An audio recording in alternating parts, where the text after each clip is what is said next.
اعوذ باللہ من الشیطان الرجیم بسم اللہ الرحمن الرحیم نحمدہ ونصلی علی رسولہ الکریم اما بعد۔ ناظرین کرام، میں نے پچھلے ویڈیو میں حروف مقطعات کے چیلنج کے حوالے سے یہ بات کی تھی کہ حروف مقطعات قرآن کے بنیادی چیلنج کے علاوہ ایک اور چیلنج دے رہے ہیں پڑھنے والوں کے لیے، اور خصوصی طور پر وہ ان علماء کے لیے جو سمجھتے ہیں کہ قرآن کسی کی تصنیف ہو سکتی ہے۔ تو پہلا چیلنج میں نے آپ کے سامنے ذکر کیا تھا، وہ یہ تھا کہ یہ 14 حروف یہ نمائندہ ہیں، اور 14 حروف میں قرآن پاک کو اس طرح سے ڈالا گیا ہے کہ اگر ہم ایک حرف کو لے لیں تو اس میں ہمیں قرآن کے بہت سارے مضامین جو ہیں وہ چھپے ہوئے ملتے ہیں۔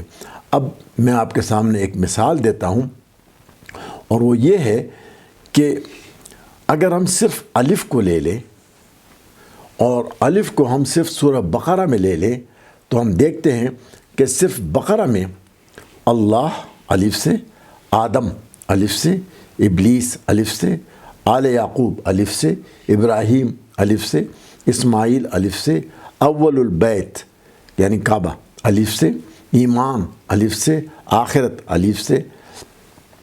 تو یہ ان کے سارے مضامین جو ہیں، ان کا ارتقاء آپ کو صرف سورہ بقرہ میں ملتا ہے۔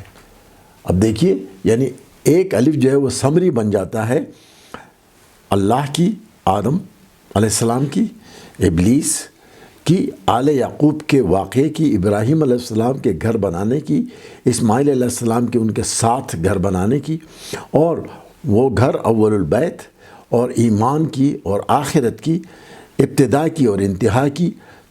تو اس طرح آپ دیکھیے کہ بنیادی طور پر جتنے مضامین ہیں وہ اس الف سے ہی شروع ہوتے ہیں۔ اور اگر ہم پھر صرف الف کو اول البیت کے حوالے سے دیکھیں تو ہم دیکھتے ہیں کہ سورہ بقرہ میں ہی قبلہ اول کی طرف پھرنے کا تفصیلی ذکر موجود ہے۔ یعنی ہمارا جو قبلہ اول تھا وہ اس سے ہم قبلہ کعبہ کی طرف ہم مڑے ہیں، اور یہ ہمارا قبلہ بنا ہے، یعنی مکہ کی طرف جو ہوا ہے ہماری نماز کا رخ، وہ اسی میں تفصیل سے اس کا ذکر کیا گیا ہے۔ اسی طرح الف کا مطلب عربی میں بچھڑا ہے، اور اس میں بچھڑے کا واقعہ بہت ہی تفصیل سے رقم کیا گیا ہے۔ اسی طرح الف کا ہندسہ توحید یعنی ایک، الف کا مطلب ہے ایک، اور اس میں توحید کا مضمون مرکزی ہے، بلکہ تمام الف لام صورتوں میں یہی مضمون مرکزی حیثیت رکھتا ہے۔ تو یہ ایک دوسرا چیلنج ہے کہ ایک حرف کے اندر اتنے سارے مضامین قرآن پاک کے سموئے گئے ہیں۔ تو دوسری صورتوں میں اس کی تفصیل کے لیے میں ابھی اس ویڈیو میں نہیں جاؤں گا، اس کی تفصیل کے لیے آپ میرے اس چینل کے دیگر ویڈیوز دیکھیے گا، جس میں نے قاف، نون، صاد اور دیگر حامیم صورتوں کی انگریزی اور اردو دونوں زبانوں میں تفصیل بیان کی ہے۔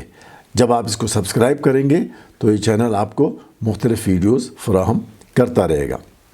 دوسرا چیلنج کہ اس کا ترجمہ ممکن نہیں ہے، یعنی قرآن پاک کا ترجمہ ممکن نہیں ہے۔ یہ ٹھیک ہے، لیکن حروف مقطعات کا ترجمہ تو ممکن ہی نہیں ہے۔ آپ نے دیکھا ہوگا کہ کوئی بھی ترجمہ ہو رہا ہو تو الف لام میم کو کیا کہتے ہیں؟ الف لام میم، کوئی نہیں کہتا ALM انگریزی میں، کوئی نہیں کہتا۔ تو اسی طرح قاف کا ترجمہ کوئی کیوں نہیں کرتا؟ کیوں قاف کو قاف ہی لکھا جاتا ہے؟ اس کی وجہ ہے، میں آپ کو بتاتا ہوں کہ وہ ایسا کیوں ہے۔ کہ قرآن کا کوئی ترجمہ کتنی ہی کوشش سے لکھا گیا ہو، حروف مقطعات کی ترجمانی سے قاصر رہے گا۔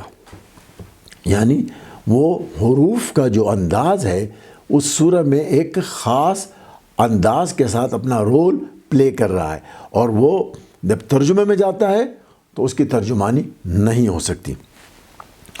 تجربے کے لیے آپ کوئی سورہ لے لیں، اس میں کسی ایک حرف کی صوت دیکھیں، آواز دیکھیں۔ مثال کے طور پر سورہ القلم میں دیکھیے، جس میں